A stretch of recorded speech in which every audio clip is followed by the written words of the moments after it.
Hello everyone, welcome to Filmywatchlist. I'm Richie. Introduce yourself.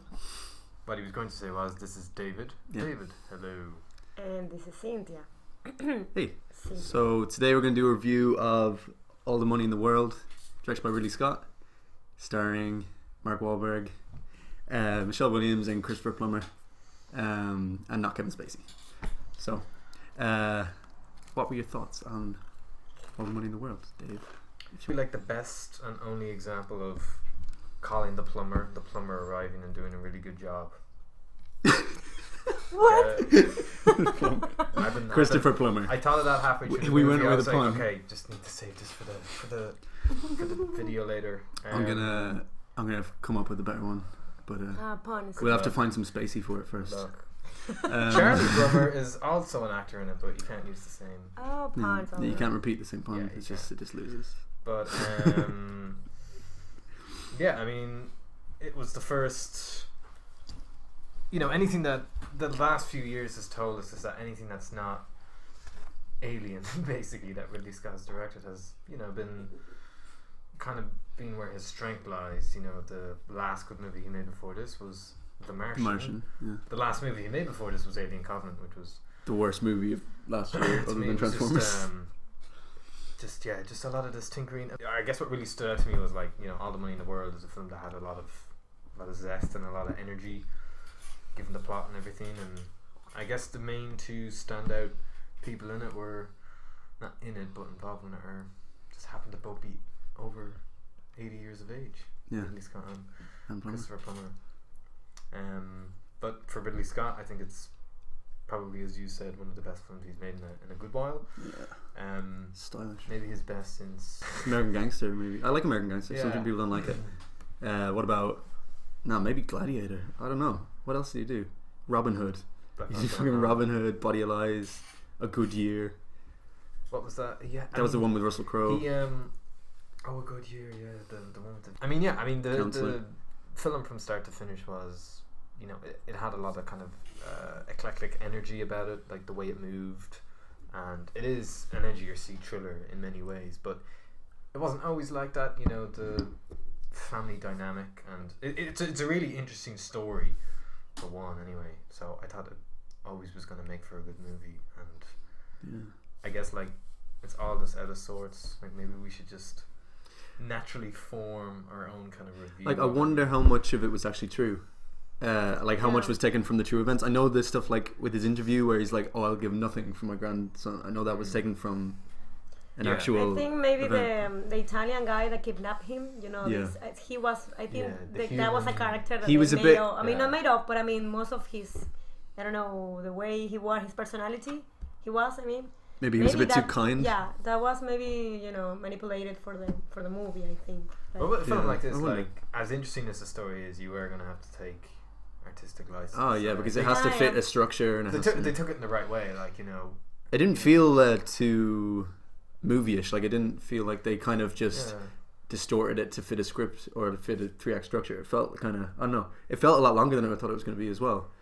It did, and I think ultimately it felt a little too long. This is the problem I had with, not a problem, but I mean, this is just my own kind of personal preference for how these things go down. But everyone has seen Argo. At the end of Argo, I was really reminded of Argo. It's just as they're boarding the plane, the terrorists run into the kidnappers run into the airport. Where are they? Which flight? And then Ben Affleck looks out the window, and just as they're taking off, the terrorists are there, and that's the longest never, runway in existence.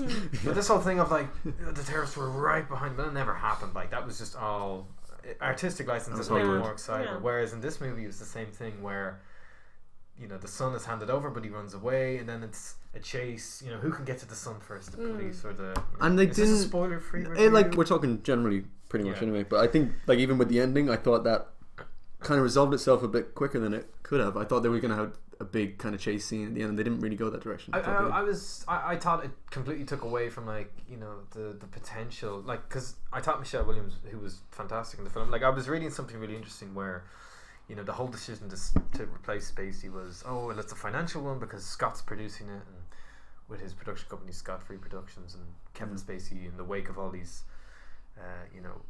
allegations against him. You know, he's poisoned now, so the film comes out and he's in it. People aren't going to go see it. It's going to lose a lot of money. So Scott acted quickly, replaced him with his first choice, Christopher Plummer. But the turnaround was insane. It was like 2 weeks. And Scott has said, yeah, look, you know, you don't need 10 takes. You know what you want. One take done, bam. And Michelle Williams came back and worked for free. But I read an interesting thing where somebody had said, I can't remember where, it might have been The Guardian or something, but Scott had a lot of concern for his actors who gave really good performances who wouldn't get their chance to show the work they've done. Like, people don't see this especially movie. the younger ones, like the guy that plays the kid, Paul. Charlie Plummer, Is he Charlie Plummer? Is he related he's a plumber to as well, but it no relation, no. Like he was a plumber before he was an actor. He's trying to just don't. I'm the king of the plumber jokes. Oh my god. Yeah, it'll be a pipe dream for me to get there eventually. Can be done. Can't compete with that. Those puns. Keep going. But yeah. But what was interesting was, I thought Michelle Williams was really, really strong in it, and we saw, a kind of a different Michelle Williams in this film, and she wasn't like weak and weepy. I want my son back for the whole film. She had the kind of you could tell like that she was obviously visibly shook and upset. But like that scene where the paparazzi are pressuring her to cry. They're like, "Oh, you're not sad that your son's dead, or your son's kidnapped, not dead." And you should cry. You should cry. You should feel it. During the whole movie, but that's she a barely good, shed a tear. She doesn't really cry. I mean, it's okay. That's a strong character trait. That's the character. Yeah. That's the way. That's exactly it. I think Scott was concerned with. It's not just people not seeing it. That's not it, because. Well, of course that is a big thing, because you need bums on seats to get good growth, but distributors won't pay money to buy the film and show it, so it won't get released. So for the sake of his actors, Michelle Williams has done great work in this film, so I want to make sure this film gets released and people see it, and everyone has put in great work, and there was stellar support from Charlie Plummer as John Paul Getty, Paul Getty. John Paul Getty's the dad, right? Yeah, the son of Charlie Plummer's character is Paul Getty the third. Yeah. Okay. Yeah. And the grandson. Yeah. Michelle Williams' husband is John Paul Getty, isn't he? John Paul, the one. Yeah. Okay. Yeah. That was another weak point in the film. I thought the Morocco part. I thought like they kind of airbrushed him out like quick enough. It was just like, oh yeah, he has this terrible drink and drug problem, and then my parents. But like it wasn't like he was just had like a needle hanging out of his arm or anything. It was just like he was cuddling like a prostitute in but then the next time we see him, like he was kind of incapacitated, pretty much in a wheelchair from the years of, which actually rather sadly, I don't know if the film said this at the end. I wasn't paying attention. This is the true story, but Paul Getty III, the kidnap victim, within a few years of being released, suffered a massive stroke from. No, because did loads of drugs. He was so traumatized by the events, and he just went on these he developed a terrible drug addiction, and pretty much eventually, he was in a wheelchair for years, and whenever he was publicly seen, he was. Not very independent, and it was a really tragic end, because yes, he was released safe, but spoiler, true life spoiler, and he developed terrible problems after that, and of course, the real centerpiece for the film is, I think Christopher Plummer's character, who it all hinges on that character. It all hinges on him and his really just horribly benign worldview on money, and what's the line? They want 17 million as the ransom they demand for your grandson. I have 14 grandchildren. Yeah, that was a good point though, because it's like he's opening himself up for more blackmail. But that is a good point. So but then it's cold as fuck. But it's at least what really made it cold was the earlier scene when they're looking through all these letters that people are writing to Paul Getty. That was an interesting part. Yeah. Oh, please give me money, my son. For context, he's. The richest. He was at that time the richest man that ever lived. An oil man. And he was the first, billionaire ever. But I really liked that they added the telephone box scene in, because I had heard, heard that was a thing. It seemed too bizarre to be made up. Like it was for the maids. It wasn't just for she's coming, put a phone box. He actually had coin operated. Now, I don't know if they were phone boxes, but he coin operated phones. So if the servants needed to call anyone, and there's this little I don't know if you can see it. There's like a little menu in the phone booth, and it's just like measure the amount of time that you use on the phone. You don't spend too long talking, so it's all really like he's cheap even that area as well. Don't spend too many coins. In many ways, he spares no expense, right? So in his attempts to be, he's notoriously frugal, and I thought that was always going to make for a really interesting film. And do you think? But one thing, he said that he had like many grandchildren. Yeah. But at the end, it was why it was offered to her, to Michelle Williams. I mean, I don't remember her name in the movie. She's called Abigail. Abigail, yeah. So why is handed to her? All the power. What are the other mothers? It might have been for or the dramatic other effect. Yeah, I wonder if that did happen. I don't know if it's true. Yeah. Now, again, if it is true, then Well, it's because the grandchildren are the heirs, How many children and does he maybe, have? but maybe he's the oldest grandchild, so it goes to the parents of the. I'm just guessing. Because I think he said that he had 14 Yeah. grandchildren. Yeah. The funny thing So, was, you know, when where you are start they? off and it has Michelle Williams, Abigail, and her 3 kids, and we know already that the center point of the film is Paul, the long blonde-haired Handsome. grandson. He looks like the handsome. But he has you 2 sisters, and the sisters just aren't in it for a big section of the film. It's like they're kind of, as soon as they go to visit them in Rome when they're invited over there, they're in the car and they go, oh look mom, look the Colosseum, and they're asleep and stuff. But once they get to the house, where did they go? They kind of disappear. Like, I know they moved to Rome, but like they're never with Christopher Plummer, are they? The daughters. And years later, when the son has grown up, Yeah, they're when he's hanging around the kidnapped, house a bit. But the kids are they the same age? They're still quite young, but I don't think they're the same age. I think because it's not that much longer. I think so. He was kidnapped in 1971. No, Mm. It was 71. I'm pretty sure it's. Was it one? But like I think he's only supposed to be like 18 or 19, and when he first meets his granddad, Yeah. he's probably around 10 or 11. So there wasn't a huge gap between those scenes. What do you think of the use of like flashback and the non-chronological order? Because I found it was interesting. Like they were cutting back and forth between different time zones, but it didn't seem jarring to me. Like they have different title cards, so they'll be like 1960s, like 10 years earlier, and all this. But it didn't confuse me. I thought it was quite well structured.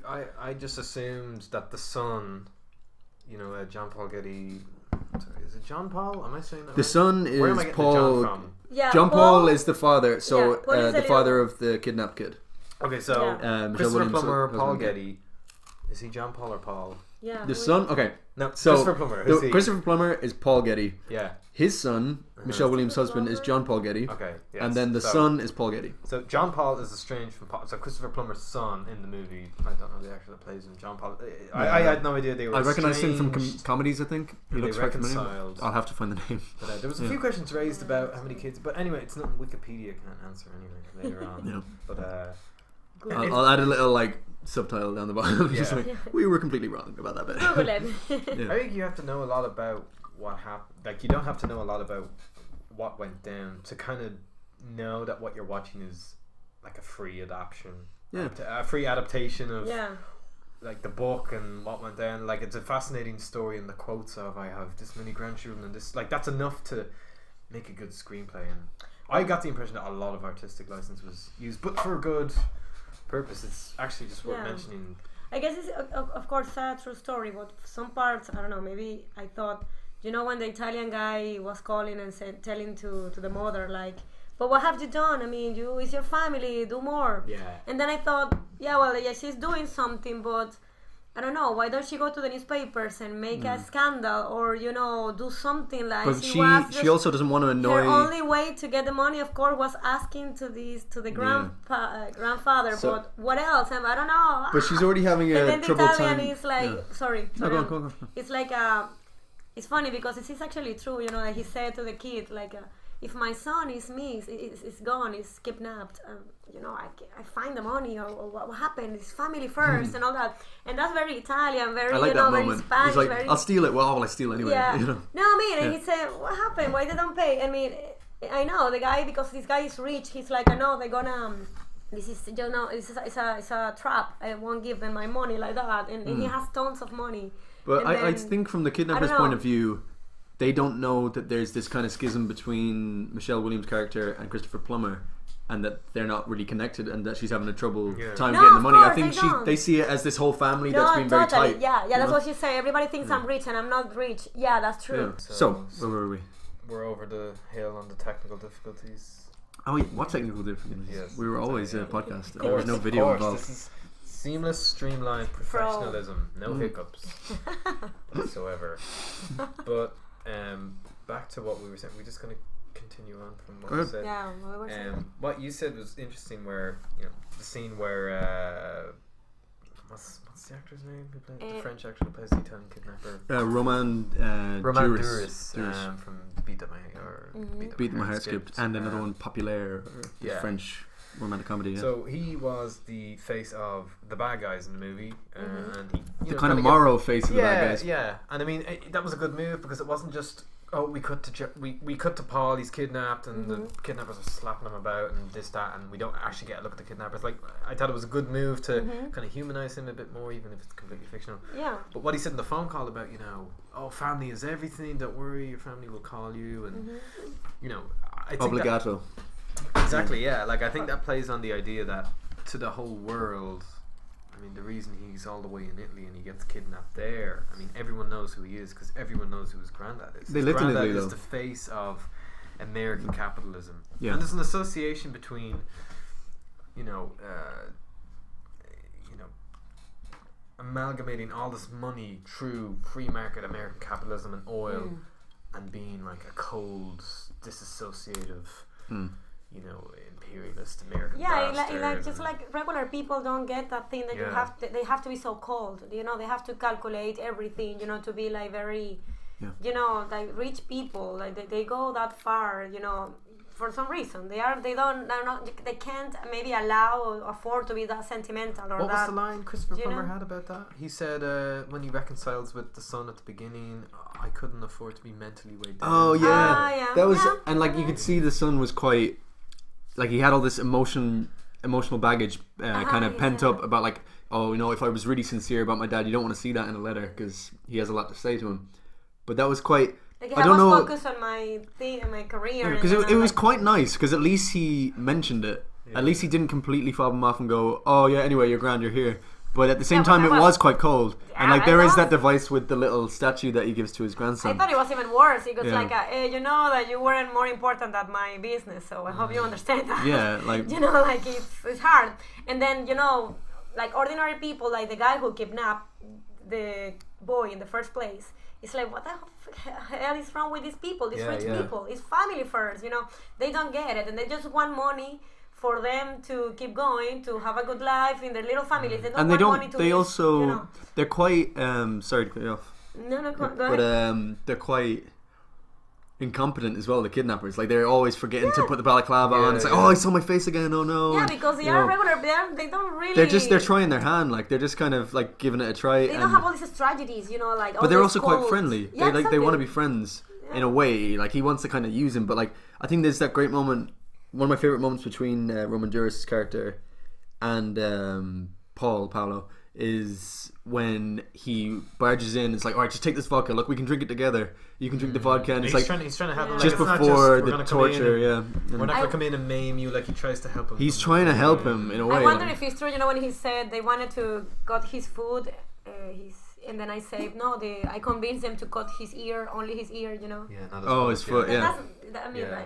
I mean, well, we don't know if that's true, but like we can assume it is because at that stage he's sold off to what is like are they the mafia? Like they're running this. It's the south of it's Calabria, so it seems like nearly Sicilian kind of mafia up there. Like this is scary shit. They have a doctor, like a medical profession coming in just.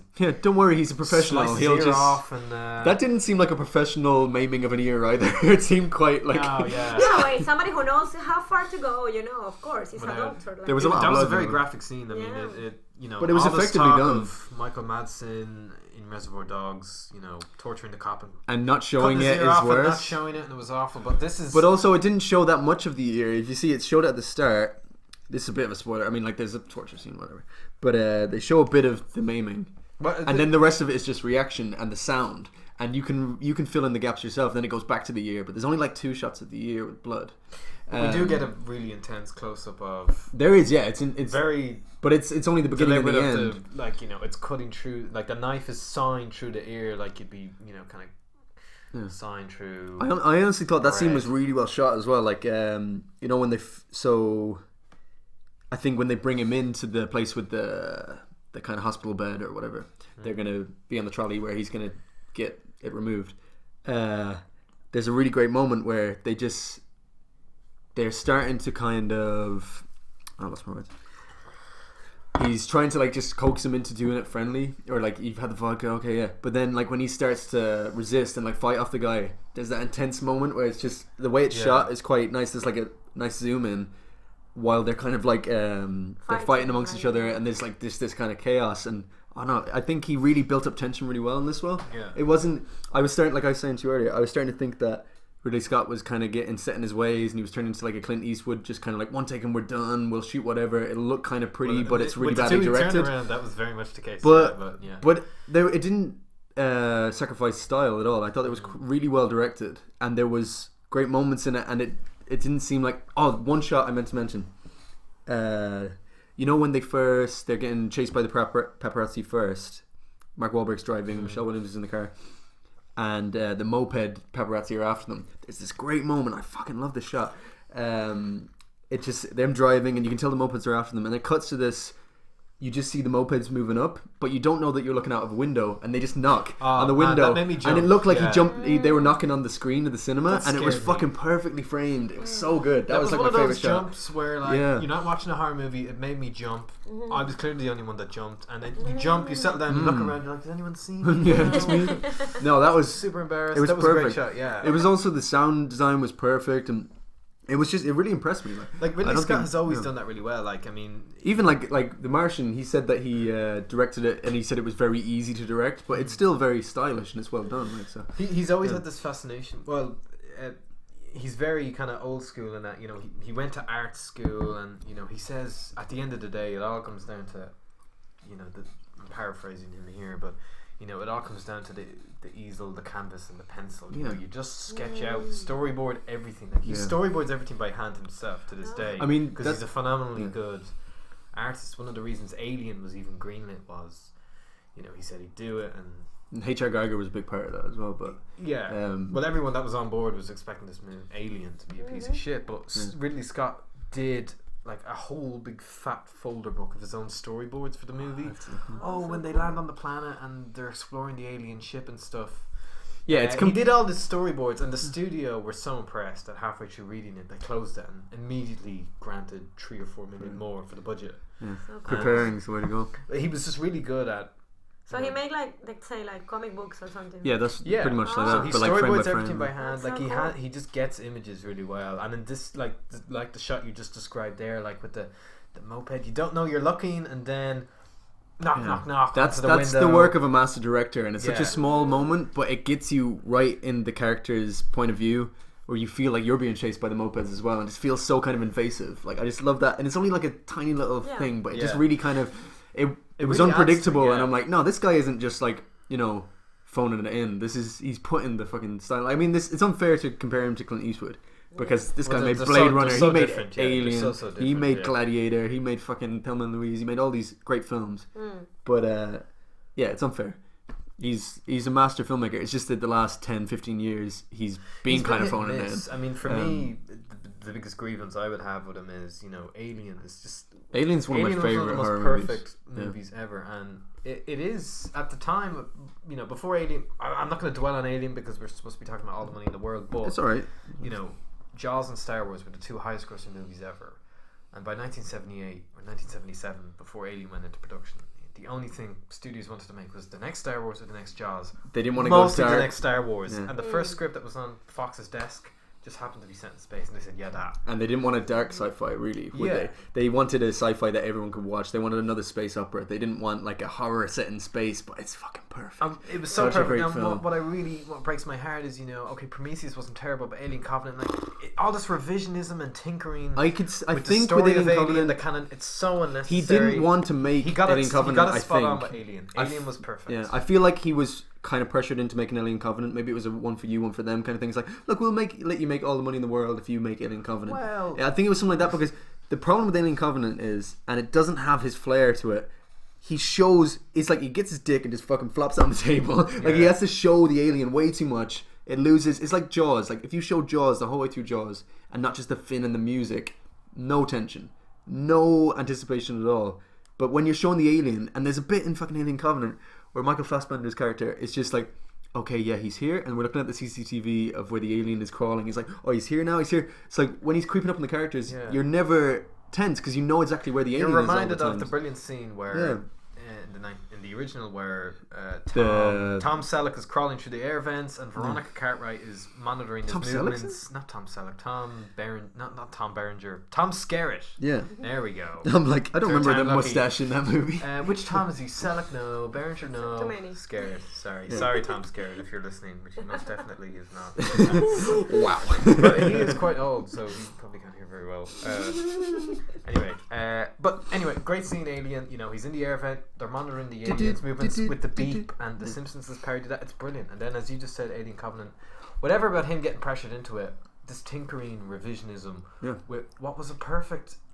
Man, you have an isolationist ancient film. Perfect. You have an ancient civilization that the aliens are. Who cares? And they're I so don't care about no, that. but wait. Sorry, they're terrifying because they're so ancient and like this fucking I know it's alien, but it's like you're kind of stumbling upon pyramids of Giza on a alien planet. So they're so ancient and they just come out of nowhere. But with the way that they've done it now, it's like it's 20 years. So Alien Covenant is like 20 years before the original Alien. And spoiler alert, it's a piece of shit.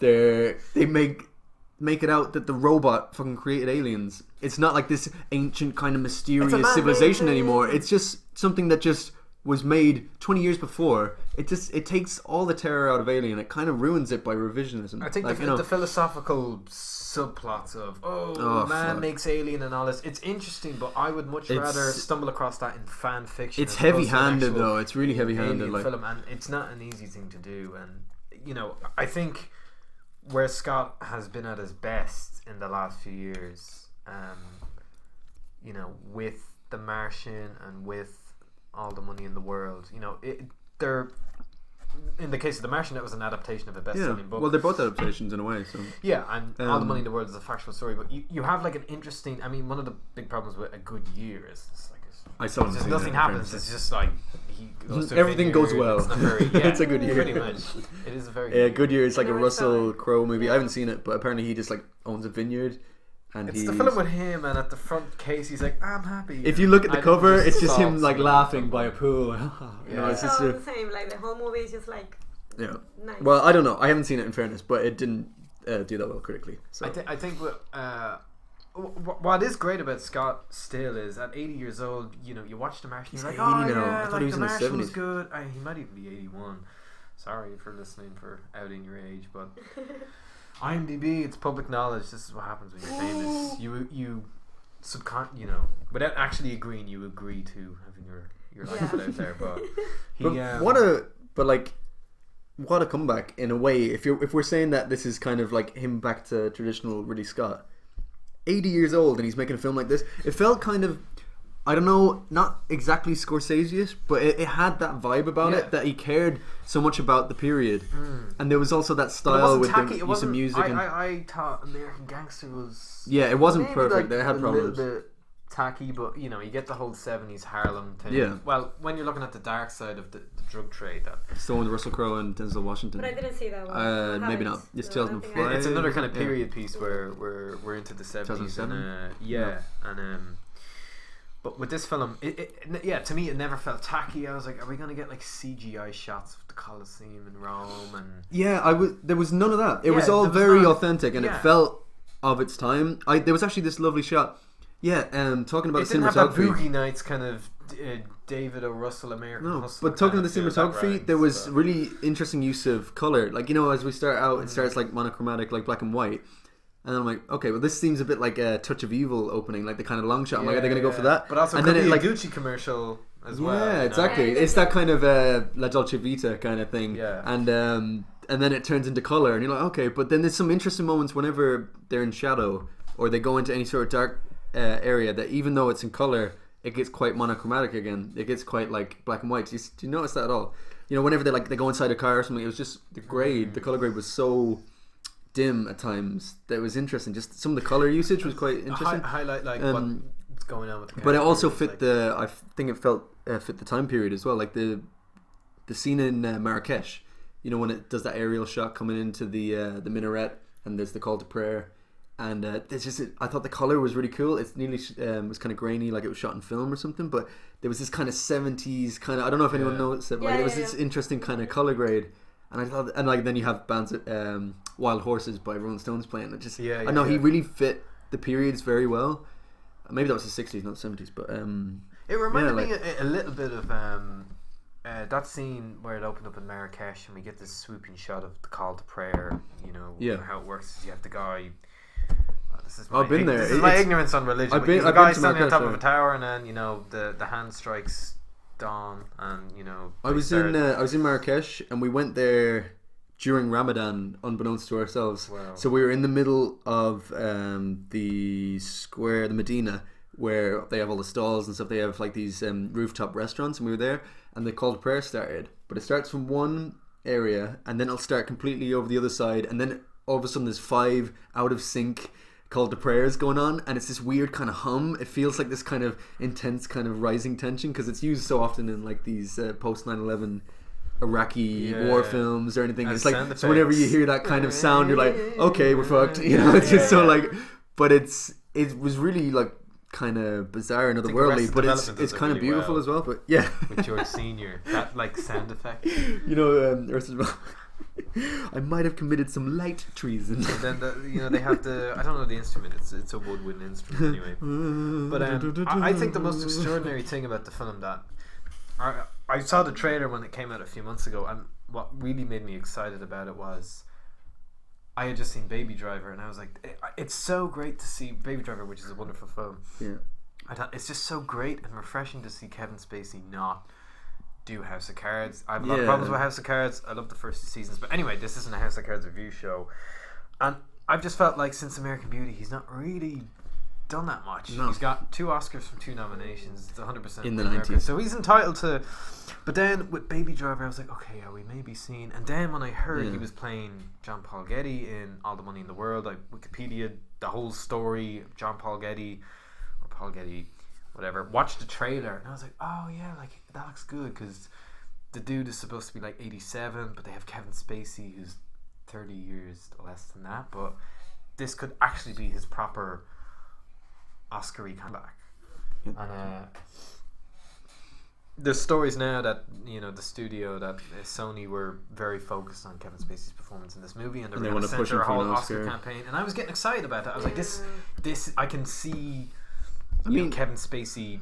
And then subsequently the allegations come out, and he has to be airbrushed out of the film for numerous financial and ethical reasons. I mean, there's a strange feeling about that. It's kind of like a revisionism of history, but at the same time, now that looking back and seeing, like, I'll show you what he looked like in the trailer, Cynthia, but like I feel like he nearly looked like a parody of John Paul Paul Getty. He didn't seem like he fit the role. After the allegations came out, I started to change my view on, well, everyone obviously changed their view on Kevin Spacey, but then I was like, you know what? Why do they have a man in his 50s playing an 80-year-old? Christopher Plummer is such a great actor. He's also, is he the oldest actor to win an Oscar?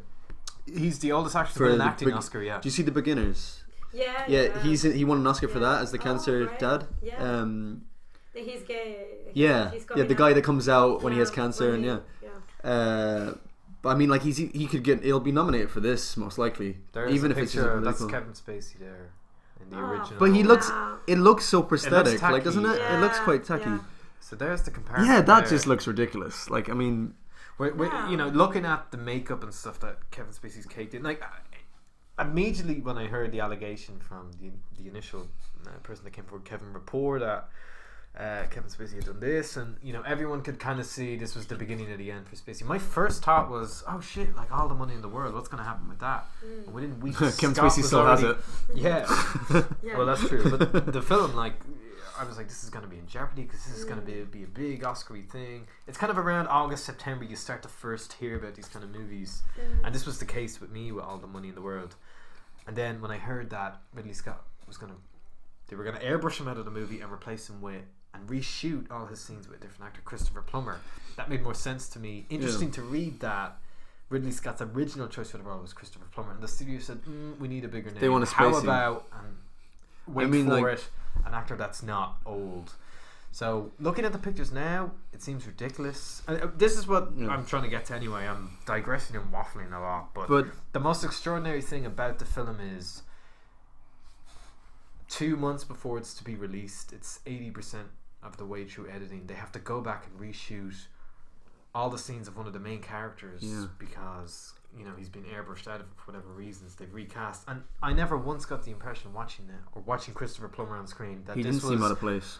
Yeah. rushed or recast, or they've angled that shot awkwardly to make it look like he's The talking only to somebody one- who's not there. There was maybe The a only little one bit was of the that, desert, but like it I didn't said. look, Like, yeah. The desert seemed like a green screen, but it's like 5 seconds. They wouldn't have gone back to Saudi Arabia to shoot No, that one yeah. scene. Yeah. Like you can see from a money perspective, that would have been completely pointless. It's an extraordinary um, testament to Scott's organizational abilities that Oh, yeah. straight away he thought, okay, Complete. 2 weeks, I think it was something like $14 million, which is a lot of money, to reshoot those scenes with Christopher Plummer. Michelle Williams agreed to come back. For me, one of the probably the biggest problem with the movie performance-wise, and if you go into this movie and you're told, now, one of the original actors in this movie was airbrushed out of it, and they replaced the actor with another actor At the and last reshot minute. the scenes. Try and guess which of the actors.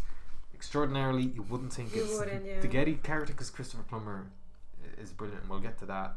You'd think it was Mark Wahlberg. No, You would think that at the last minute, for whatever reason, the original Fletcher, what's the character's name? Fletcher. He's called Chase, isn't he? Fletcher Chase. Yeah. The character played by Mark Wahlberg, Fletcher Chase, he's like Paul Getty's money man, chief negotiator. He plays a big part in trying to Spy without a gun. exactly ex-CIA. We see him doing the push-ups and stuff at home. Of course. I used to find him charismatic. He just doesn't really have any charisma. He just seems very stiff. He just seemed very kind of wooden. I mean, some of his delivery was good, but like a lot of the time, he just feels like he was kind of phoning it in. He just, I mean, do you see him in Ted? Like the comedy, like some of his comedic roles, he just seems so kind of deadpan the way he talks, and it gets so kind of monotonous. And I feel like he was kind of retreading those things. I mean, he was well dressed and he looked the part. I think he has a good screen presence in terms of looks, but I feel like his delivery is just. It wasn't bad, but it was just no. It's like he's not on Michelle Williams' level. No, but this is all, the thing. I was acting-wise, just going to say, like, he's surrounded by immense talent. Like, Michelle Williams is a brilliant actress. You got Christopher Plummer, who he shares scenes with, and he just stands out so much as the weakest link in the film performance-wise. That's not to say he was terrible. Like, he wasn't. He did a good job, but I definitely got the impression that this was very much okay. We need a big name. This is a good story. You've cast Michelle Williams. No one is going to. She's not going to put bums on seats. Yeah, she's a 4-time Oscar nominee, and I mean, like, she's more the prestigious choice for acting wise, but maybe not the box office choice. He seemed like a very kind of, it seems like the studio checklist of okay, who we think should be in this movie. How about you cast Kevin Spacey and Mark Wahlberg? It's like, okay, you want Michelle Williams? Can we get Kevin Spacey? For every Michelle Williams you cast, and she's brilliant, she gives a great performance. You've got to then cast a big name and Kevin Spacey. Like, they would have never have let. Let's get that Transformers guy in here. Oh, Mark Wahlberg, yeah. They make a lot. Transformers makes billions, doesn't it? Why, That was the worst film we saw last year. But going back to what we were saying about. Do you have anything else to say about All the Money in the World? Cynthia, did you think anything else about the movie? No, I mean, like, you liked it overall, did you? Yeah, I liked it. I don't know. I didn't know that much before I saw it. I didn't know that it was based on a true story. Yeah. I only saw it when it started, and I saw the. And do you think that improved the way you saw it? Or? Yeah. I mean, things like that. Like, I thought, for example, maybe I go too dramatic sometimes, but I thought like the mother could be doing something more like to show the world that this guy was so cold, and when she was talking on TV or on the newspaper, it was just like too convenient. She was always like well dressed and all that. But I mean, you're going through such a hell, Why don't you want to just openly talk bad about this guy, about how cold he is, or so whatever? maybe that's Defamation a script problem. Of character, best legal team in the world. Yeah. He definitely has. I mean, I think that was maybe a weak point in the film. It did get a little bit repetitive, and like you just said, you are sitting there going, God, why don't you just do something? Or this guy is refusing to pay the ransom because it's not tax deductible and blah blah blah. And you said that you don't have money, but then you go show off like wearing all these all these dresses. Like you still wanted to be seen like in this status. Project an image, yeah. You still want to be this image, But if you wanna really show the bad guys that you don't have the money, then say it openly or don't show yourself. Could have like been this more. lady. That could have been Because- just a wardrobe department in the film. It has to be stylish. It has to be No, period. but 70s, I mean, just nice maybe clothes. I get, I think about it like a woman, like what? I will be like, fuck, I don't have this money. Look at me, So, whatever. Maybe Yeah. that's a directing problem or a script problem, Or maybe that's the real. maybe she was that stoic. That's Maybe a true she was. story. that That's the stoic, yeah. reality. Well, the reality is, like, it took a long time, and it took a severed ear before this guy decided to pay his grandson's ransom. Like, grandson who he claimed to have, loved and was close to very much, because his whole thing was, I'm not paying the money, and it started off with, I have all these grandchildren, and you give the kidnappers money for one, all the others are going to be put in danger. Yeah, exactly. But then it went from that to just him being financially, I mean, tight. I can't pay this Yeah. money. It's not tax deductible. Blah blah. And the eventual resolve. Him agreeing to pay the money initially. Yeah. All hinders on being able to lend the money. I actually think one of the things that was fictionalized was giving. He just suddenly, after talking to Mark Wahlberg, gives the remainder of the money. After the conversation they have, I think but, actually what it wasn't. He Yeah. didn't give the remainder. He only gave the million. Didn't I he? think what happened in real life was he gave the entire amount.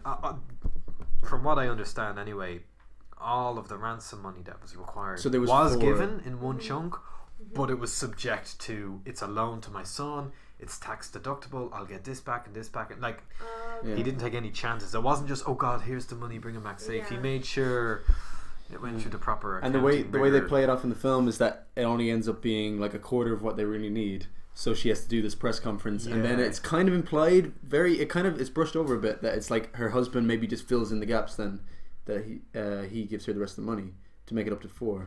Well, no, Mark Wahlberg tells him off, and I think that. So was it him? Is that I what thought the it, but it was Because John is that Paul what the Getty, film wasn't it? needs? Like, the film needs Mark Wahlberg to. The film needs a Yeah. scene of somebody to stand in a room and call this guy an old fuck or tell him off, because Yeah, for you're the right, entire you're movie right. he's Yeah. so.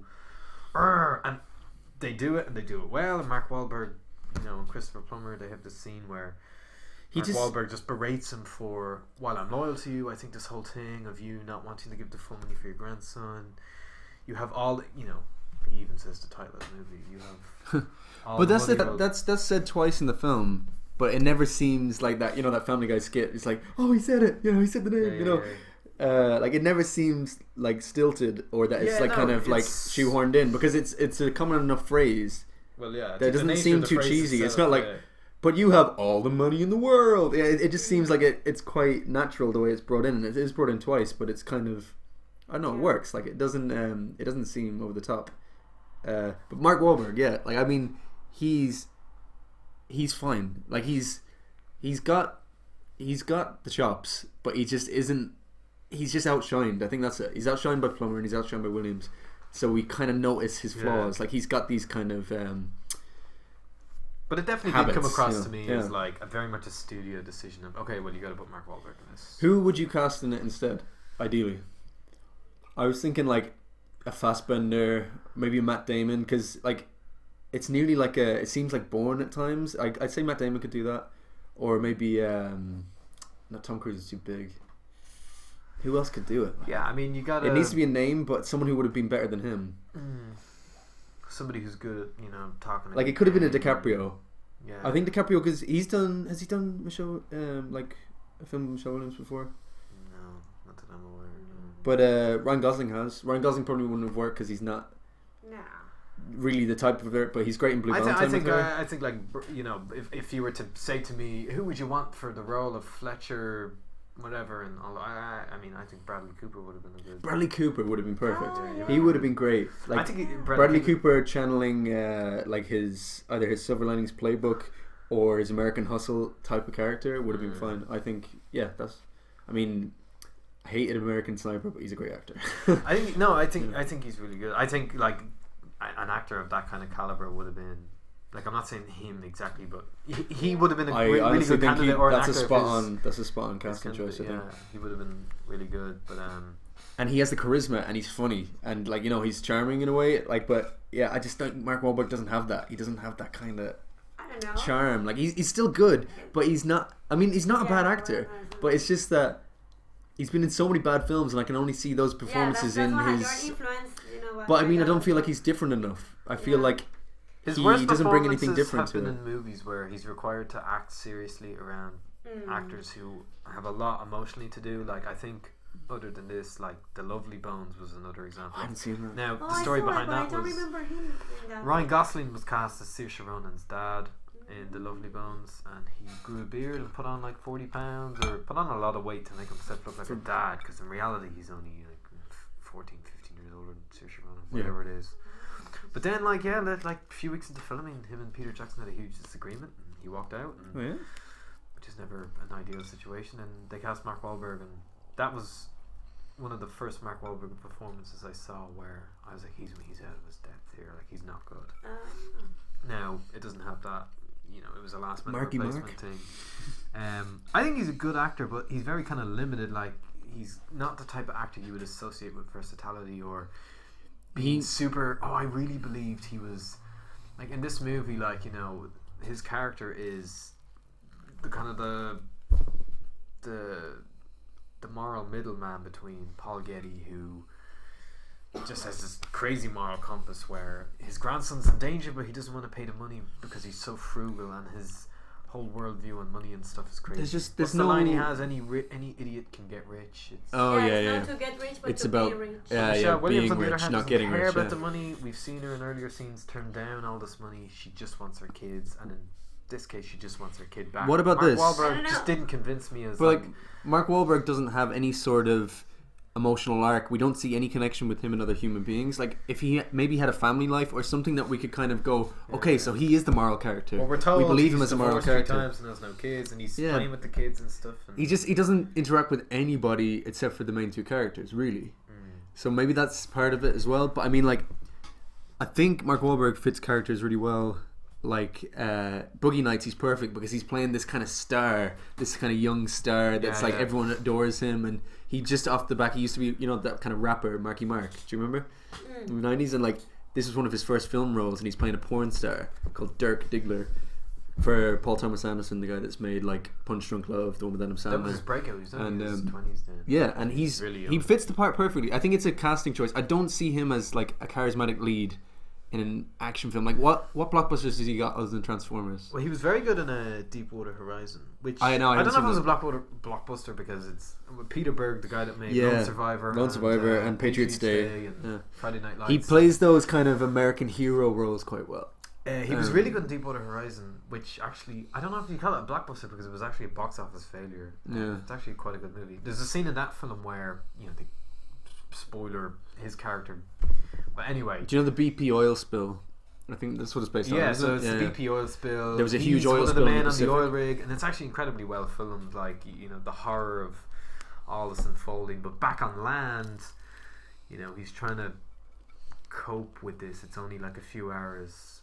He's only back on shore a few hours. He's just survived, you know, this 1,000,000 to 1 horrible accident, and there's a 1,000,000 to 1 chance of him surviving. And you know, he gets physically.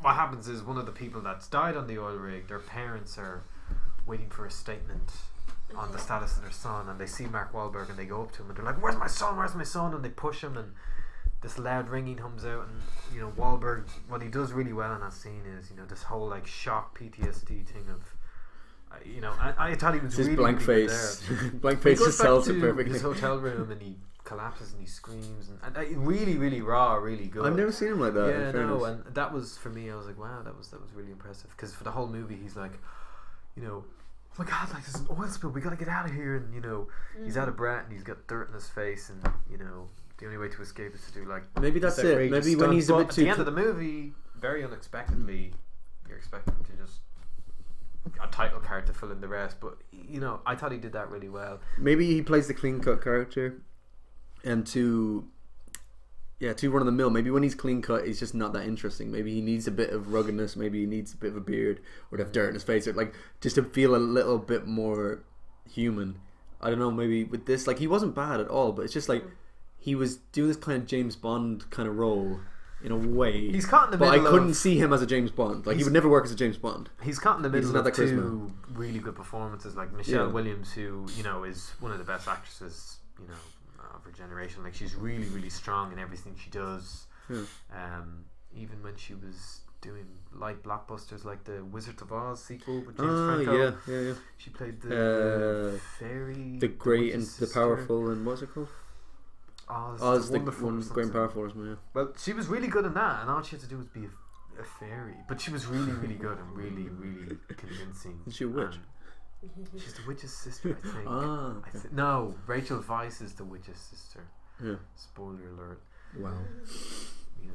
Yeah, But, like, you're right. Well, I think her best performance is Blue Valentine, which is incredible. Derek Cianfrance, who made Place Beyond the Pines, and then The Light Between Oceans, which wasn't as well received. But then she's Take done, This like- Waltz, which Cynthia really recommended to me. Take She's This- great in Take that. This Waltz is in Netflix, and it's kind of indie movie, like, but it's very It seems good. like a rom-com, but it goes Yeah. further than that. And Yeah. it's how old is it? it's 2012, 2011. Yeah. It But might be it's very 2010, but good. it's not that old. It's- Who else is in it? It sounds Seth Rogen. Yeah. And it's, they're it's like shot in neighbors, Canada. and he kind of loves. No, Yeah, she fancy her neighbor, but Yeah. she's married with Seth. Seth what? Seth Rogen. Yeah. I remember seeing the poster for that film. Yeah. I was It's, in San Francisco. I was like, oh, that looks interesting. It's and It's I so much never- more than it Yeah. like it deserved to be, or like it doesn't seem like the type of film that would go to certain if depths, you and it see does. you think that it's just a romantic comedy, like so it might be very sweet, but it's There's a great ending. I love the ending very of that. cool. It's Um, not just like a sweet story. Well, And- one of her strongest early performances was in Halloween H2O 20 years later, I haven't seen that. where Joseph I missed that Gordon-Levitt one. gets killed by Michael Myers with an ice hockey boot to the face. Wow.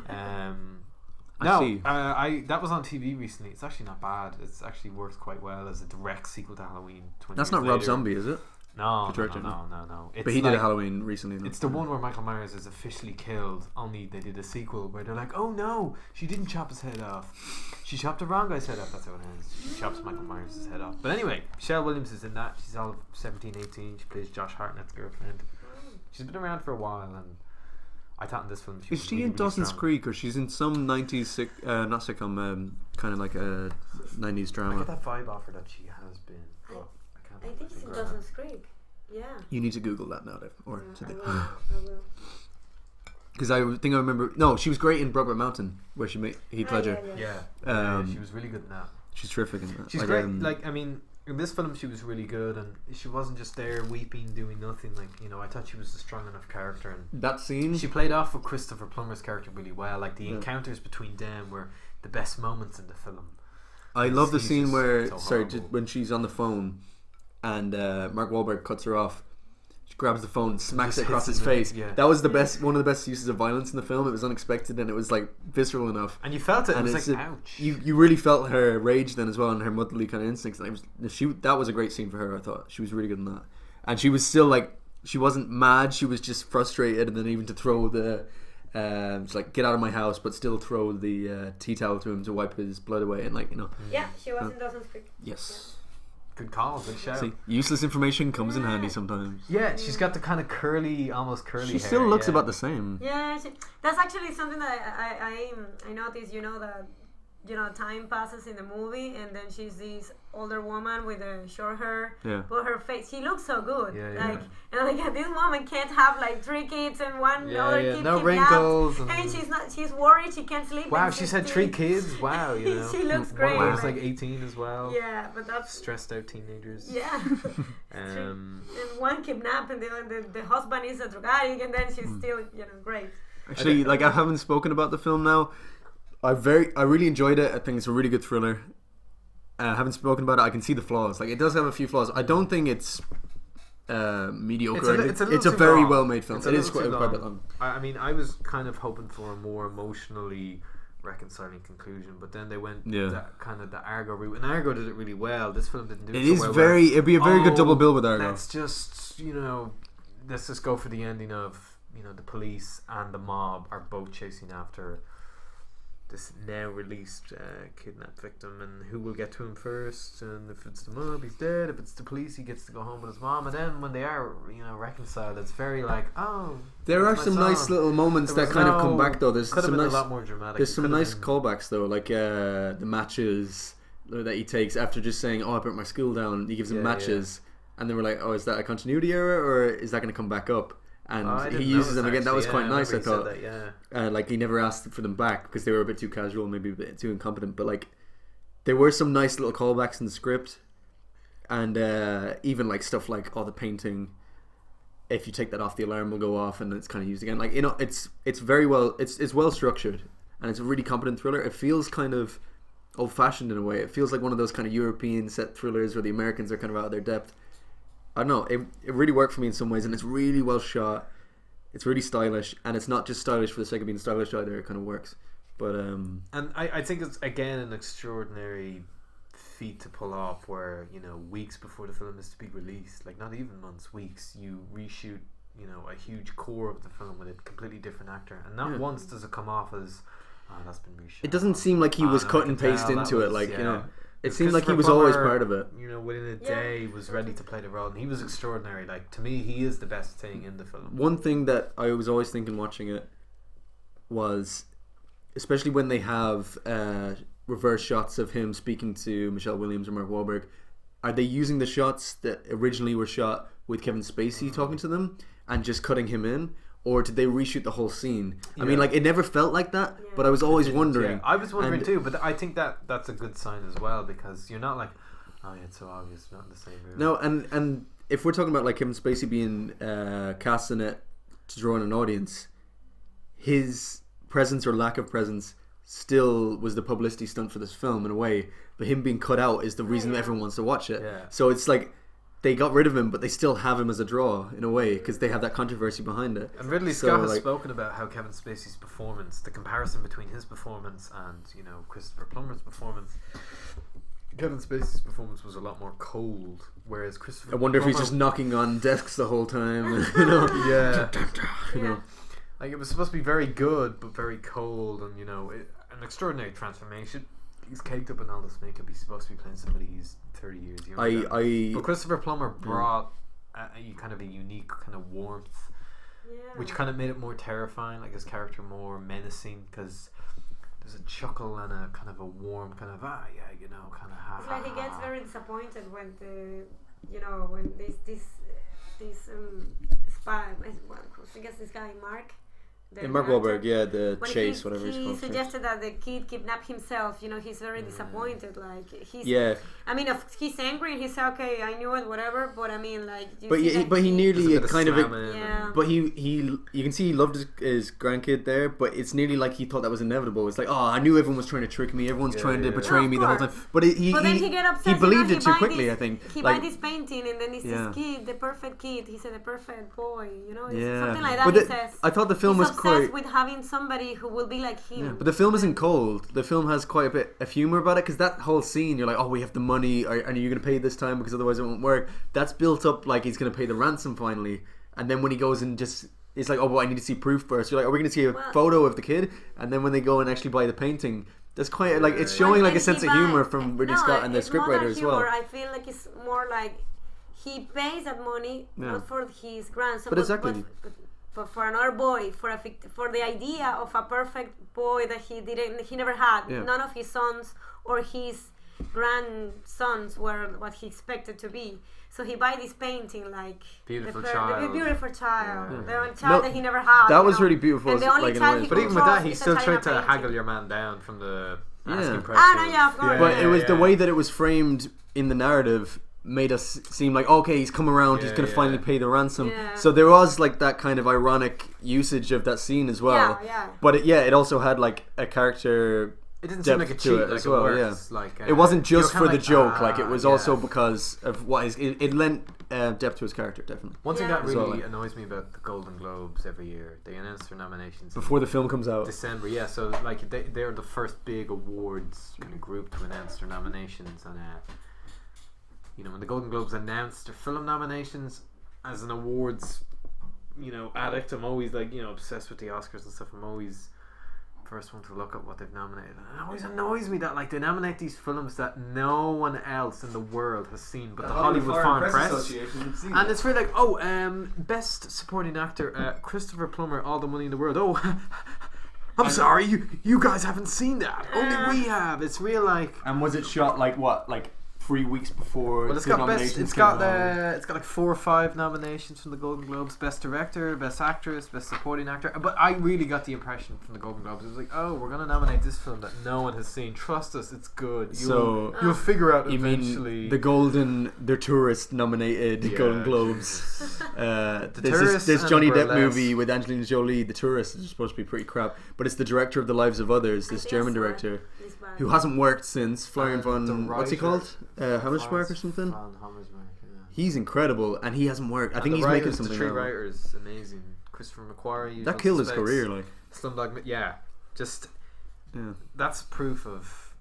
That's one of the great examples of extraordinary talent on and off camera, and just total shit film.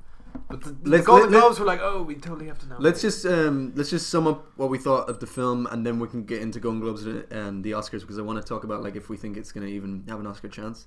But what about if you want to rate it? What would you rate All the Money in the World out of 5? You don't have to if you don't want to. I mean, out of 5, I'd give it a 4. I'd be the same 4. Yeah, I think it's stellar enough. Like, I mean, it has its flaws. It's maybe a little too long. I definitely felt like, especially towards the end, it could have been a bit more emotional. But there was a lot in it that I really liked and really surprised me. And it wasn't just a kind of does what it says in the tin kind of thriller. Like, there was a lot of really good moments, directorial choices Ridley Scott made with his shots and his framing and how the characters interacted with each other. I think like the interactions with Plummer and Michelle Williams and Plummer and everyone else, like, was just, they're the strongest moments. Yeah, really strong. Like, Christopher Plummer was, extraordinary in the film. I thought he was really, really good. And it's not just a thing of, oh, he's great, fuck you, Kevin Spacey. He was really, really, really good. Yeah. And it's no coincidence he was Ridley Scott's first choice for the part. So the reason they were able to do this 2-week turnaround, it was nearly like it was Scott was like, well, him, yeah. I happen to know who'd be perfect for the role. He knows how he directed. The very actor you said I shouldn't cast, and yeah, he was great. But so 4 out of 5, I would think 4 out of 5. It's probably Ridley Scott's best film I've seen in a good few years. Since I'd say the same. Yeah. For 4 or 5.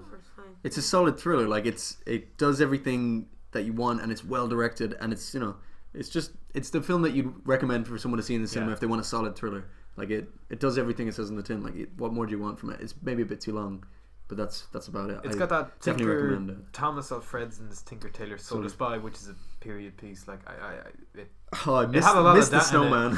Yeah, thankfully. That's true. It's a pity we can't review the Snowman, but we can watch it. We can watch it. Everyone else is beating us to it. That's the Michael Fassbender. But overall, really strong. It's always good to see Ridley Scott make a really good film, and it's also incredibly frustrating to see him make a really bad one. Yeah, which he has been doing quite frequently. But who wrote this? Well, it's based on a book called Filthy Rich or Dreadfully Rich, or the screenplay was written by David Scarpa, whose original screenplay for The Last Castle, Robert Redford, James Gandolfini. Yeah. The Day the Earth Stood Still remake, which I actually think is not a terrible movie. So it does the job. I think it was a really good script, really good open script. That's what you want with a true crime story like this. Like, the John Paul Getty kidnapping is fascinating, but it makes for a really good movie. Do you think Ridley Scott is going to slow down anytime soon? No, I mean, I have every reason to believe like he'll get a Best Director nomination for this. I mean, a lot of people feel that for The Martian he was overlooked in favour of Lenny Abrahamson from The Room. We all agree that was the right decision. But that was definitely the right decision. I mean, the Oscars are funny. It's kind of one of those things where, well, God, he's 80 and he's made this really good movie, and we've nominated him 3 times. Maybe we should give him a nomination. This will be like his kind of. I wonder if it'll be his last nomination, or like his last Oscar-worthy film. Who knows? Did you hear that, Ridley? You're on your way out. But how is he going to continue directing into his 90s? I don't see that happening. Well, I mean, until he stops. One thing actually that worth mentioning, like one thing Ridley Scott has an affiliation for, and he's really partial to in his films, is really strong lead female characters. We saw with Alien, Ripley, Thelma and Louise. And I think with this film, Michelle Williams' character, You know, it's an extraordinary performance from her as well. So in the same mold. it's a very competitive Best Actress race this year. Will she get a nomination? Maybe not. But overall, I thought the film was very solid. The performances were really good, and the standout was Christopher Plummer. Who was let's get into great. that. Let's get into Oscars then. Like, so it's gotten what, 4 or 5 Golden Globe nominations? Yeah, it's like Best Actress, Best Director, Best Supporting Actor for Plummer. Yep, and Best Picture, Best Drama, isn't it? I think it's nominated for Best Drama. Yeah, maybe. I might be wrong there. I'd have to double check. Do you think it has any Oscar chances? Has Christopher Plummer got the Screen I Actors think Guild? Willem Dafoe should maybe start kind of quaking a little bit. Like, I think I really want him to win. The foregone conclusion with the Oscars this year is that it's going to be Me Too orientated in terms of, I think the Oscars, in light of the whole Harvey Weinstein and the Weinstein effect, and well, last year was the backlash to the Oscars so white. I mean, like, not to be cynical, because Moonlight was definitely the best film that year. But that's exactly it. Like, I mean, that's, you know, they are politically motivated, and Weinstein, you associate, you know, the Oscars with his name, and he's a monster, and you know, they suspended him, and you know, they expelled him from the Academy. I think the best way for the Academy to wash their hands and say they're sorry without saying they're sorry and saying they're sorry would be to make it the year of the woman. And I think Greta Gerwig's Lady Bird, a film which I haven't seen, which isn't released here, I think that probably has the strongest chance after Dunkirk for best film. And what about Best Director? Best Director, like, she's a debut director, Greta Gerwig, or Greta Gerwig for sure. And female I think Sean Baker should definitely be nominated. Yeah, I'd love to see Jordan Peele again, debut film, just like Greta Gerwig. I think that's gonna be the same with like Whiplash, Nightcrawler. It's gonna get best screenplay nomination. But I really hope it gets best actor for Daniel Kaluuya. Oh, that would be great. But Christopher Plummer, like, I seriously think that Willem Dafoe's win is not a foregone thing. I would love to see Willem Dafoe win, and I think he deserves it. He's been nominated twice before, whereas Plummer's won already. After himself only been nominated for the first time when he was in his early 80s for The Last Station. Yeah. 2 years before he won for Beginners, and the Academy's really good at that. Like, is he gonna win again though? I can't see him win. I mean, like, I've seen Christoph Waltz. I don't think he'll win again. Yeah. But I mean, you have Christoph Waltz winning like 2 roles in a row, kind of like the 2 Tarantinos with Django and Inglourious Basterds. But I don't see Christoph Waltz winning again, unless it's. I mean, he's great in this, but Willem Dafoe in Florida Project was so good. I mean, and he's won nothing, has he? Has he been nominated before? Was he nominated for Mississippi Burning or any of those? Or he's been nominated twice before. So in the Best Supporting Actor category for Platoon and Shadow of a Vampire, which is really the Nosferatu film. Yeah, really, really good, and he's brilliant in that. And Platoon, he was really good in. He was the moral compass. I remember him that. Tom Berenger's character. But this is that's just his best performance, or it's his most timely performance in time. What I really got from that performance in the Florida Project was, you know, actors are great, and you look at Meryl Streep and Tom Hanks, and they're really good, and like that's really good. But they're acting. You know, it feels actory, and for me, it's like I think Michael Keaton has always been really good at this. Like, I think snubbed for Birdman. Big time. Yeah, I mean, you know, mathematicians overcoming adversity is always going to take precedence over. Not to take it away from Eddie Redmayne, he's a really good actor, but sometimes.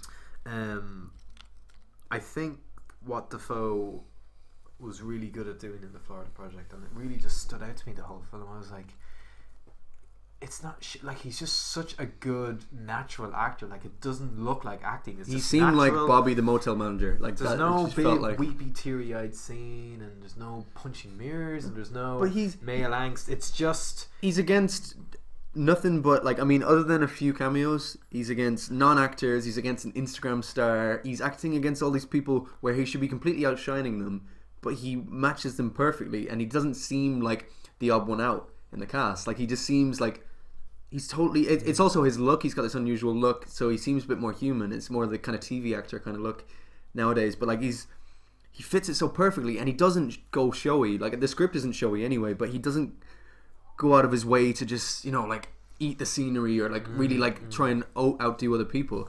He fits in perfectly, and it's really understated. And I think he really deserves the Oscar there. But then Sean Baker definitely deserves it as well for having this Instagram star, Bria Benetti. Well, that's a really good point because the Brooklyn lead Prince actress in it is Brooklyn Prince, who's a 6-year-old kid or whatever, and she's however old she amazing is. in it. She's great. so funny. She's- Like yeah. she's so sweet, isn't she? Like it's just And the other, and the her mother, the character is played by Bria an Instagram Benetti, star. yeah. Yeah. So again, Willem Dafoe is surrounded by you'll say amateur first time actors in many ways who themselves give really good performances. But yeah, you're dead right. Like he doesn't overrise them. There's no shameless Oscar showboating. It's not that type of film, but But it he's could have just- gone that way. It what could he's have, like even the so- script, it what could have he's gone that so- way. But What it he's so good at is just, and this is again testament to Sean Baker's brilliant direction. I completely agree. He does deserve to be nominated. I don't think it will be forgotten that this time 2-3 years ago he released a film shot on an iPhone. Tangerine. I should think have that been could help nominated. him. Yeah. I think the Oscars will maybe look at that and go, oh yeah. And That was getting Sean Oscar Baker buzz. That was in is- top 10 list. That was like he's nearly 50 as well, which really. yeah, he's like 46. He's been plugging away for ages, and Yeah, this is like yeah. at first. I mean, Florida he had to do a Project film on is an iPhone to really kind of like catch people's Yeah. attention. Like, But Willem Dafoe, it was just astounding just how good a natural actor he was. Like Michael Keaton in Spotlight as well really stood out yeah, to it's me. great.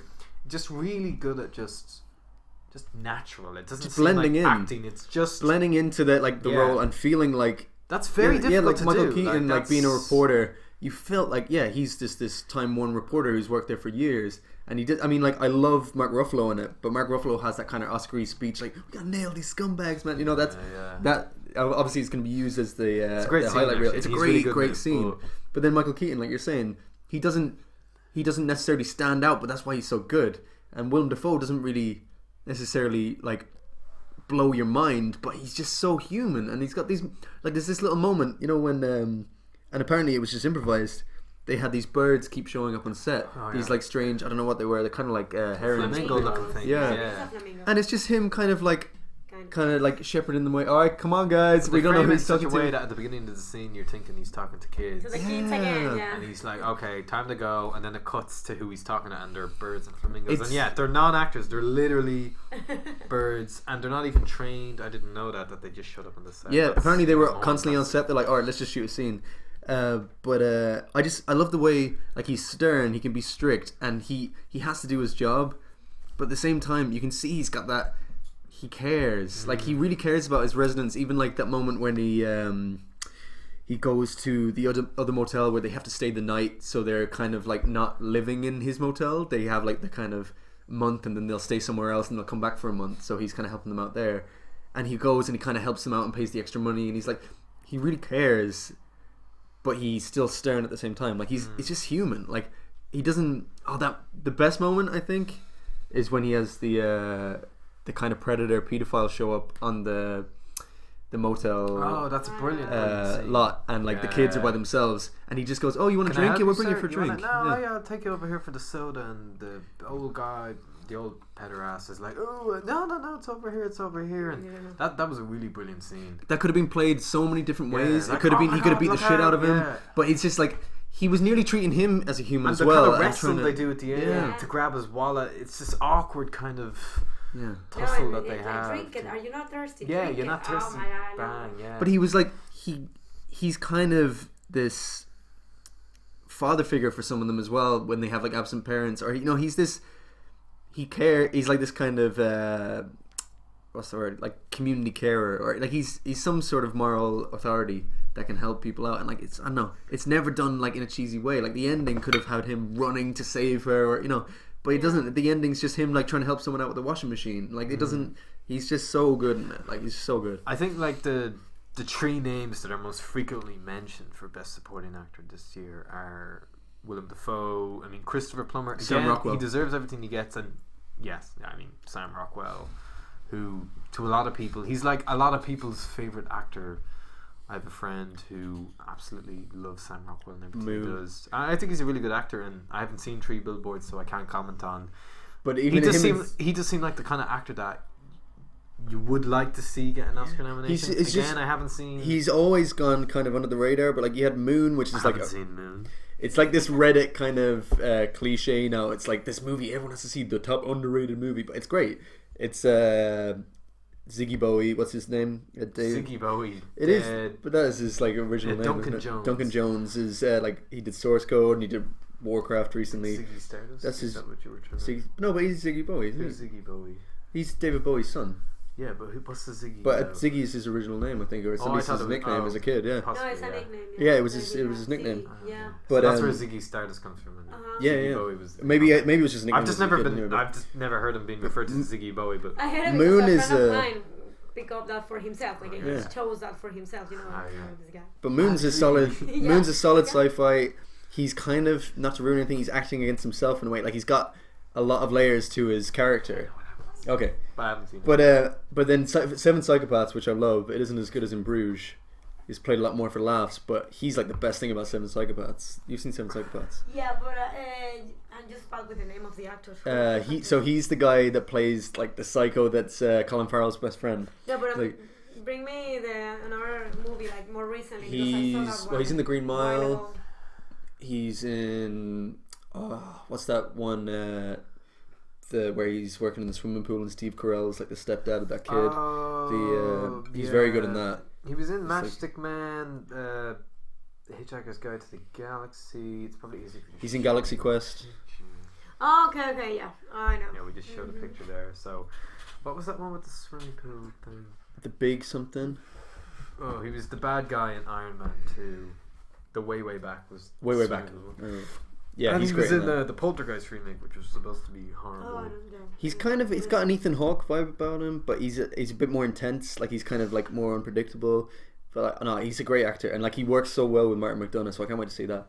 We could have seen it on Wednesday, but we didn't see it on Wednesday. But somebody asked me something about Ethan Hawke once. I was like, yeah, he's been in a lot of movies, and he looks the same as he was when he was 17. And somebody was like, what do you think of him? And it was like Michael Bluth in the rest of the film. I was like, I don't like him.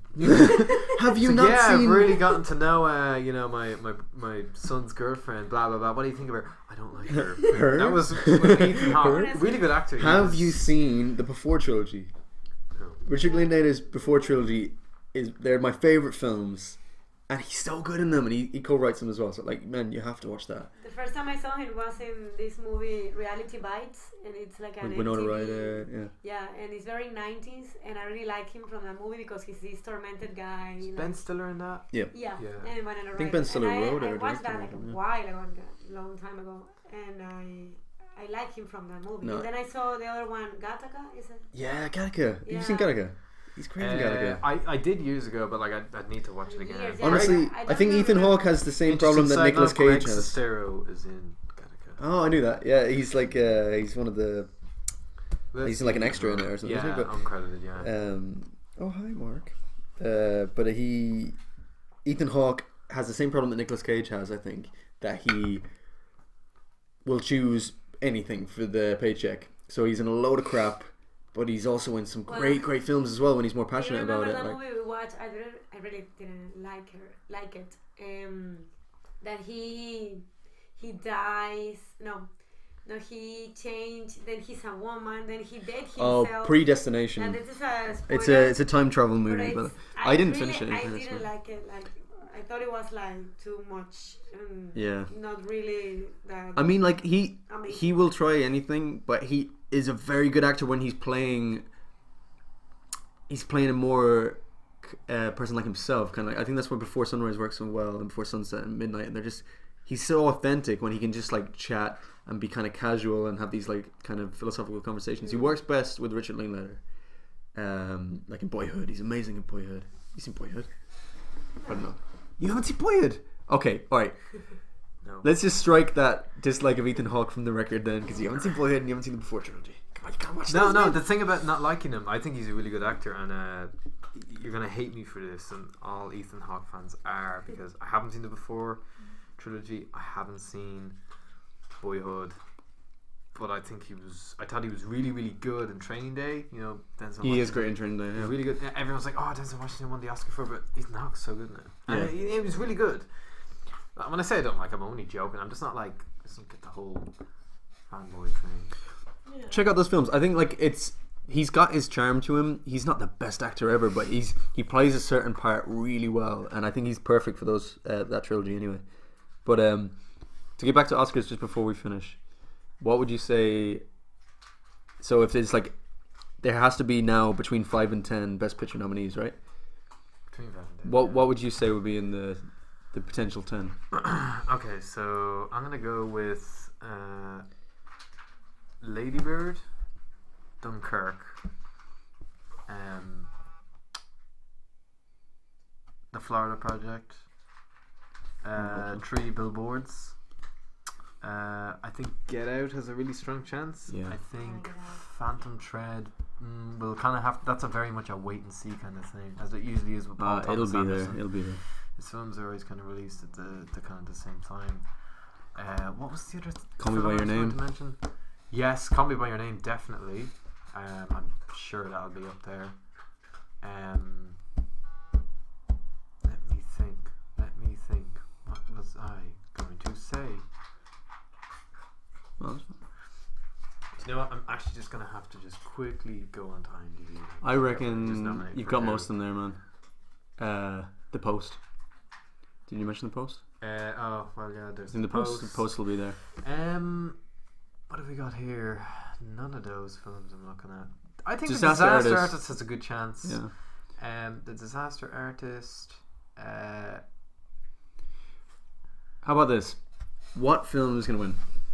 I honestly think it'll either be Lady Bird or Dunkirk, depending on the mood. I It'll really be one of those two. It will absolutely. I'm gonna say this now. I could be horribly wrong. Where between now and then a lot has changed. We'll hold Either you to win, that. Yeah. but I think we'll revisit it after. We'll have an Yeah. interesting post discussion. Okay. But The Post. I think either Lady Bird or Dunkirk will win that film. I honestly, I would be shocked if Dunkirk wins. Only because I really like Dunkirk, but I think it fell slightly short of the mark compared to the hype behind it. I mean, it's like his first prestigious film. I could see Christopher Nolan winning Best Director. I could see that as like the Alfonso Cuarón for Gravity or Ang Lee for Life of Pi. Like, it's this really great technical achievement. But when it comes to Best Picture, I don't know, man. I think Call Me By Your Name would have a great chance if it wasn't following Moonlight having like another, gay win again. Like, only just, and that's very cynical, but I don't see them going that route again. Otherwise, it's an amazing film and it totally deserves it. I think The Post or Lady Bird for me, even having seen neither of them, I think they're the most likely. But Dunkirk would really surprise me. I think cinematography, yeah, director, very good chance. But I don't know. It's like it would need the momentum after. When was it? Like May, June? It came out, July. Which? Dunkirk.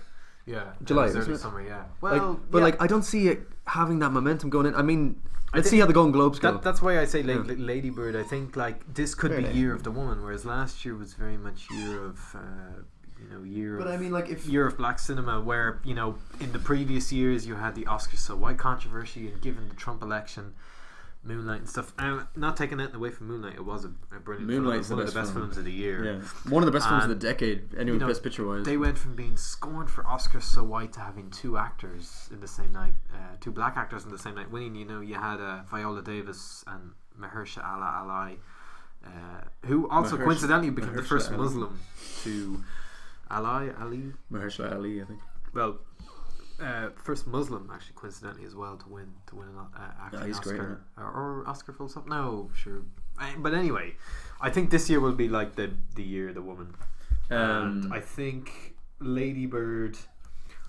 That's why I don't think a Dunkirk lot of falls into that, conservative though. critics have, the same conservative critics who might have said Moonlight was an undeserved winner.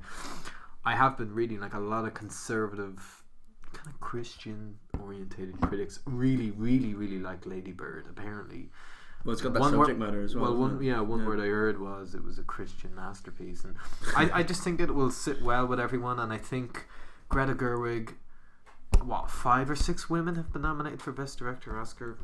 This whole controversy of all the nominees are also white every year, and that's true, but they're also male. Like, I mean, there's no reason why. Mark Kermode and Donald Clark from the Irish Times have echoed this many times, where there's no reason why there's a lot of great female directors out there. There's no reason why they shouldn't be nominated. It's just like Ava DuVernay, is that how you pronounce she's her great. name? Sorry if I mispronounced. I mean, that. did the Director 13th win? Selma. The 13th didn't win last year. No, did the it? OJ thing won. Oh, of course, yeah. Jimmy yeah. Kimmel made a great joke. Well done, OJ. You get an extra slice of bologna in your sandwich.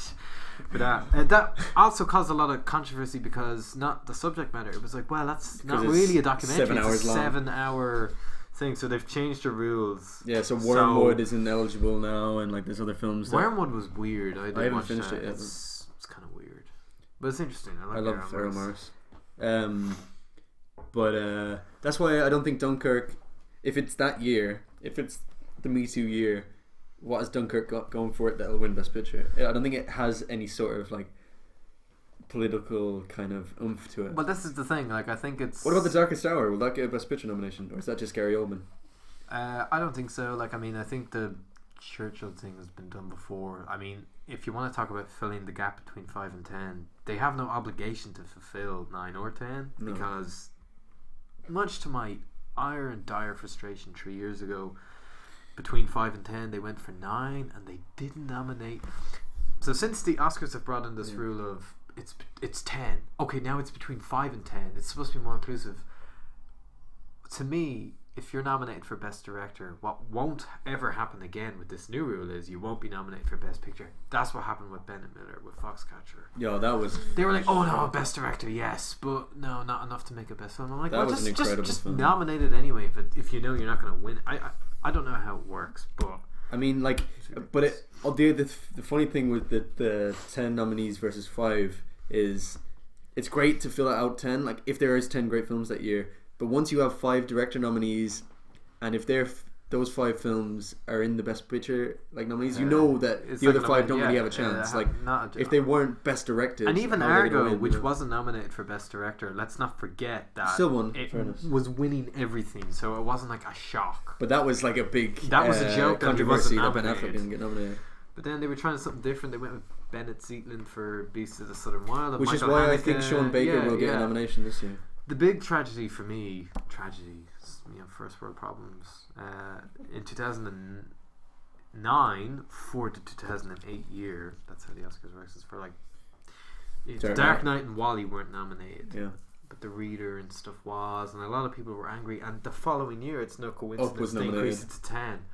But then the problem was you didn't have the same, like The Dark Knight. I mean, this is what Dunkirk has going for it. Christopher Nolan has never been nominated for Best Director. Yeah, and he has all that. He has two Directors Guild Award nominations for Inception. The Dark Knight and Memento, and possibly Inception. Prestige? There wasn't anything for Prestige. No. Not that it's not a good film, but it just didn't have the Memento was for me. I mean, I think this year at the Oscars, I mean, it's going to be very politically charged with the whole Me Too campaign. That's what Seth Meyers said about the Golden Globes, and a lot of that will bleed into the Oscars, I'm sure. But it's no surprise. It's no coincidence. I don't, because I'm not a conservative, I don't really have a problem with it.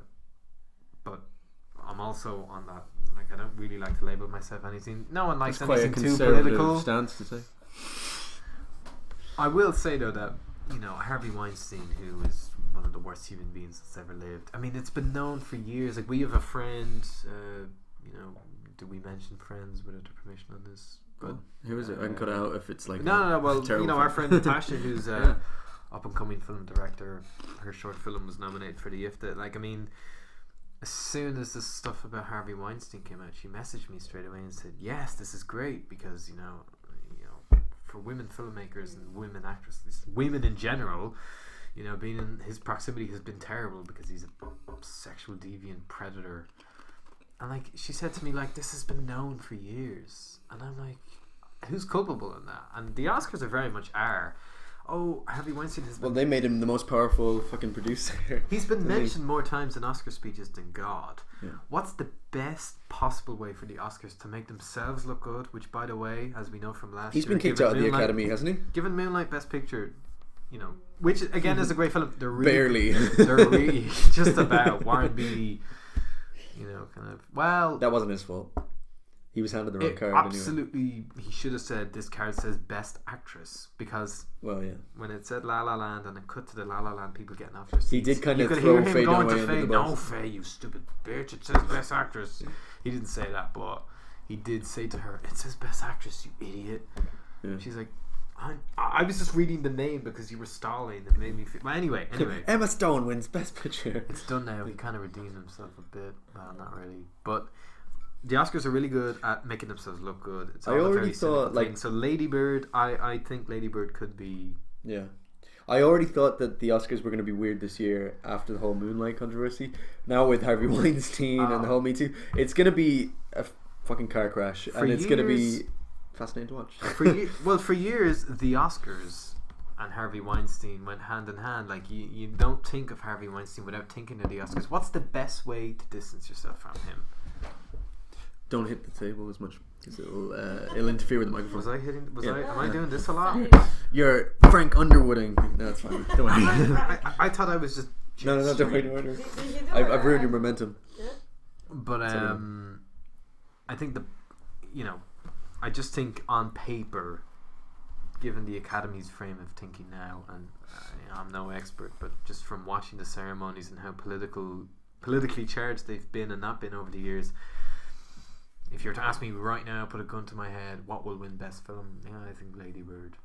Yeah. Or Dunkirk. But probably, if I was to pick one of the two, I'd say Lady Bird. I think we should have a proper chat Having about said it. that, if Dunkirk wins, I won't be surprised. Let's But try yeah. and watch all the Best Picture nominees before the Yes. Oscars, and then have a chat and see Yes. if they line up with our expectations. But I think Dunkirk's very good. I think it's more of a technical winner. Like, it's the same way. Blade Runner, I think, will win Best Cinematography. Yeah, It Roger Deakins definitely has to. should. And it'll be like the Mad Max of this year. It'll win all the special effects and everything. But I don't see Dunkirk winning Best Picture. But I'd say The Post, maybe Call Me by Your Name as a chance, and Lady Bird. But I'd have to see Lady Bird and The Post. Anyway, that's the Oscars. That can be a separate video anyway. Well, that's the Oscars, and that is me for the moment. I just Cool. have to go to the toilet. Do You can edit you want to that say out. goodbye to everyone? Well, let's see what else we can. Okay. Yeah. Cool. Conversation wise. I'm gonna just pause it for a second. Cool. And we're back. So, Golden Globes tomorrow evening, or if I don't upload this on time, yesterday. What do you think of? Do you want to get the nominees up there, and we'll see like if we can just predict a winner in each category. See how lucky we are there. Okay. This can be a separate video anyway. We can just have this Golden Globe prediction video. I'm just trying to get. No, I don't want to look at pictures of the nominees. I want to look at here. How do I? That's it there. You got it all. No, I don't. That's just for one movie. Hang on. What did you search? Here, no, have fun.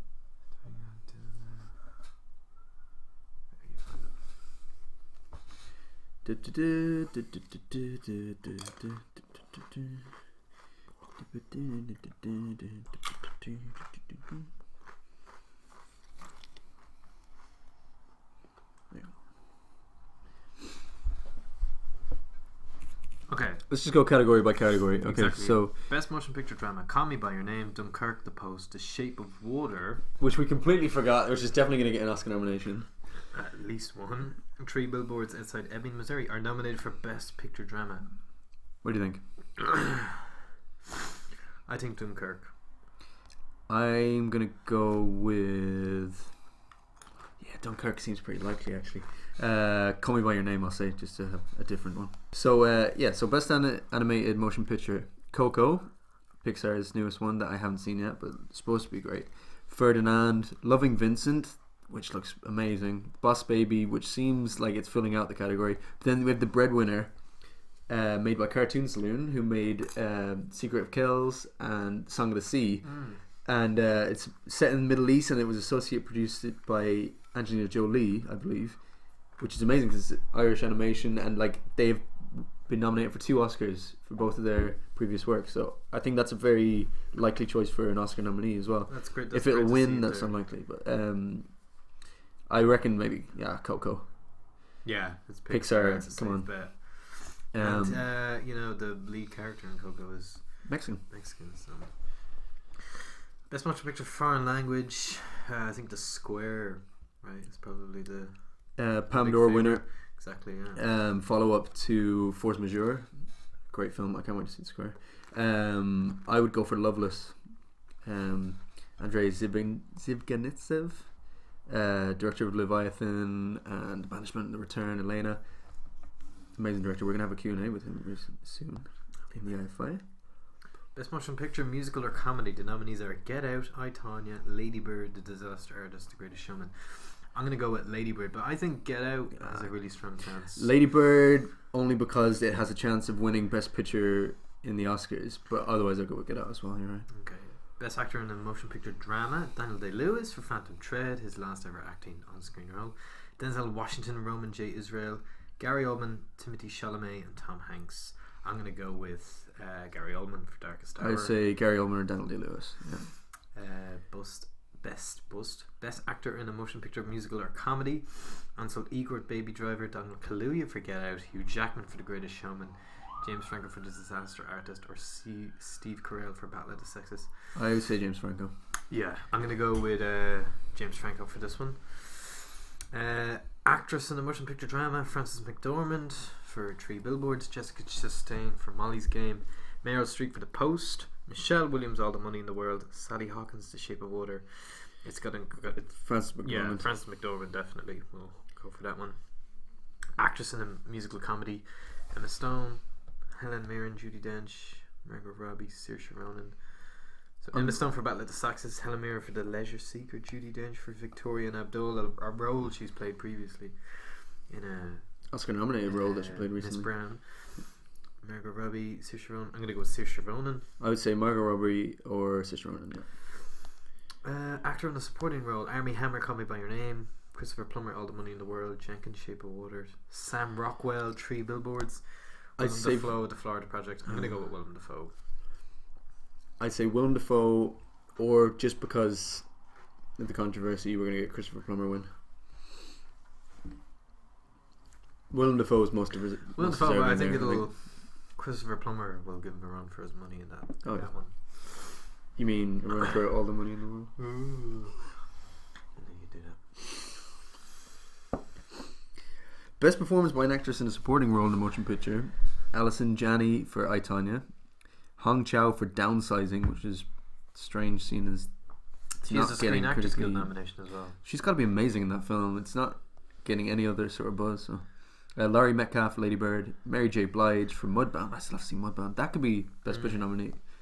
Octavia Spencer for The Shape of Water. It's going to be Laurie Metcalf for Lady Bird, I think. The voice of Andy's mom in Toy Story.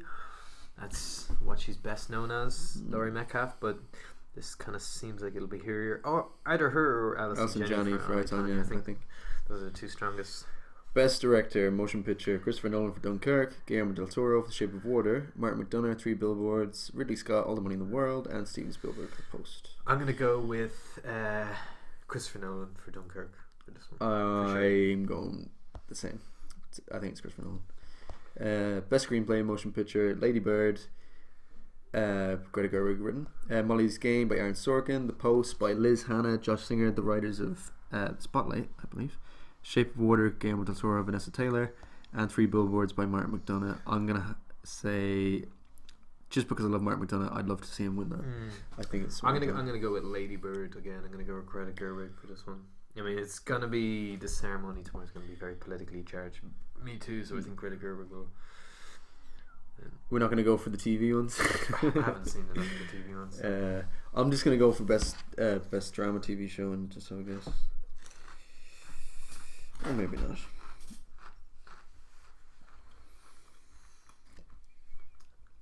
Where is it? Okay, yeah. So best television series drama: Game of Thrones, Stranger Things, The Crown, The Handmaid's Tale, This Is Us. The Crown won last year, I think. I really hope Handmaid's Tale wins it. What wins it? The Handmaid's Tale. Oh yeah, that'll win it. Alright. I think that's it. Well, if you made it this far, thanks very much for watching or listening by the end. Well, you're looking at a blank screen but listening. So thanks. I'm Richie. Thanks This has been from David. And Thanks, I'm Cynthia. In the couch. She's on the sofa getting comfortable. with Barry. Thanks, guys. Cheers.